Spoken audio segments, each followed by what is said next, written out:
Hello, welcome to Solomon's Gate. I'm Joe Kusi. Today I want to share with you some important considerations for marriage, both for men and women. Now, the Word of God speaks of a time that would come when those who tell the truth will become a prey. They will become a target. That means there's going to be a time where what is right will be peddled as what is wrong, and what is wrong is presented as what is right. And if you try to tell the truth, you would be made out to be unreasonable and you become a target. Now, I'm saying that because of the possibly controversial nature of the subject we're about to talk about today. Now, we live in a world where many are struggling to find God's order for finding a marriage partner and within the marriage itself. Naturally, men and women are valuable before God equally. The same price that was paid for the soul of a man was paid for the soul of a woman. I'm talking of the sacrifice of Jesus on the cross. So, before God, men and women are equally valuable. However, we must understand how God has set things within marriage. You ask a woman, what are you looking for in a husband? She will say so and so and so. You ask a man, what are you looking for in a wife? He will say so and so and so. Now, you ask a woman, what makes you a valuable potential wife? What makes you valuable as someone would consider marrying? The kind of man you want. What makes you the woman he would like to marry? Because what you want must want you, right? Yes, it's like a barter. You have rice and you're looking for oil. So the one with oil must want your rice for the barter trade to work out. So if you say, I'm looking for this type of man, you must ask yourself, what kind of woman is he looking for? If you are saying, I'm looking for this kind of wife, you must ask yourself, what kind of husband is that woman looking for? So you ask a woman, what are you looking for in a man? She says, what makes you valuable for him to be married? She says, I'm educated, I come from a good family, I am educated, I have my own business, I have my own money. And she's pleased with herself. But she just described what she looks for in a man, thinking it is the same thing men would look for in a wife.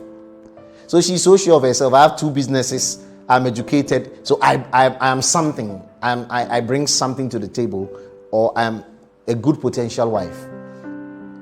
Now, in general, women want to marry men who they think are better than them. So if a woman looks at you and thinks you are below her level, excuse me, she doesn't consider you for marriage. Even when someone advises or suggests it, she says no. She just says no because she looks at you as you are below her.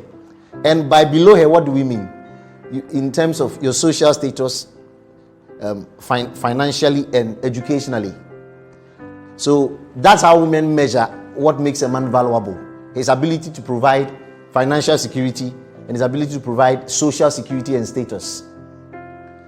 After all, traditionally, a man's role is to protect and provide. All right. Now, really, what men look for in a wife, I'll also talk about what women look for in a husband. What men look for in a wife is a woman who is feminine for a wife. Not what men look for in a woman to just be a woman. What men look for in a wife who is a woman who is going to be their wife is that she should be feminine. All right. Now, by this, I'm talking of men who are able to provide financial and social security. What do those kinds of men look for in a wife? They are looking for a woman who is feminine. They look for a woman who is physically attractive to them. Physically attractive to them. A woman who is pleasant, emotionally and mentally stable. Right? Emotionally and mentally stable. Pleasant and cooperative. Right? And able to raise children, who has the ability to run a home and raise up children. Now, as long as a man is well put together, that's what you will look for in a wife. The level of your education, how many businesses you have, and how much money you have does not matter to that man. He knows it is his job to provide a home, provide a shelter, and provide everything that is required to keep the family together and raise a legacy. He's willing to step up to that.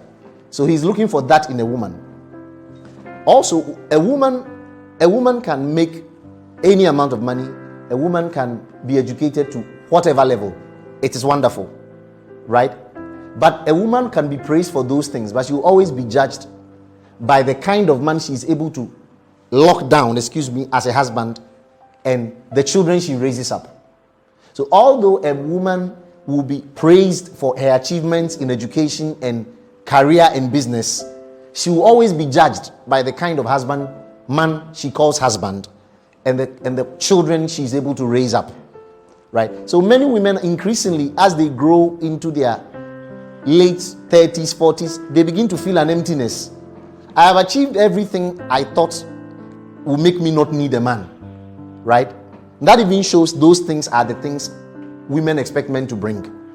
But I still feel empty because at age 40 I have no husband, and at age 40 is like I have no children, and it leaves me with a feeling of disquiet.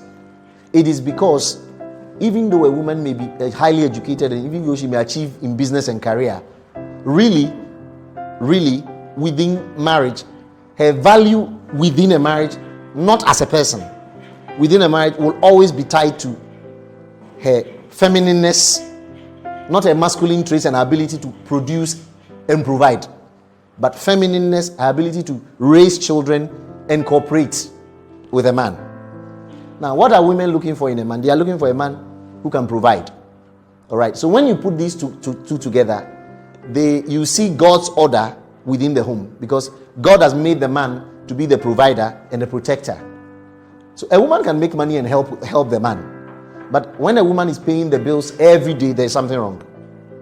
Right? Something the woman will tell her, no, there's something wrong. I'm not supposed to provide a house, pay the children's school fees, pay for gas, pay for the cars, pay for security, pay everything, pay for air tickets. No. She can do something to help, but primarily it's a man's duty. The same way a man can cook. I've never won any awards for cooking before, and I wish I could really cook. I would cook whenever I could. I have no problem with it. But that doesn't mean my wife should be comfortable watching me cook and raise up the children just because she has a career. I will enjoy doing that. I have no problem with it. But a woman will always be judged by her ability to keep a man and raise up children. Just like a man will always be judged. The value of a man, both in society and in marriage, will be judged by his ability to be a head, lead, provide financially, and provide security socially in every other way for the family. I believe this is the order God has set. It does not mean women cannot make their own money. It does not mean women can't be educated. It does not mean men can cook or men can clean. But the way God has set it is that the man being the head and the wife is the house itself. So men are judged and valued for their ability to lead and to provide and to protect. And women will be judged within family, within marriage, for their ability to stay married to a man and to raise up children and to keep a home. Thanks for joining me. God bless you.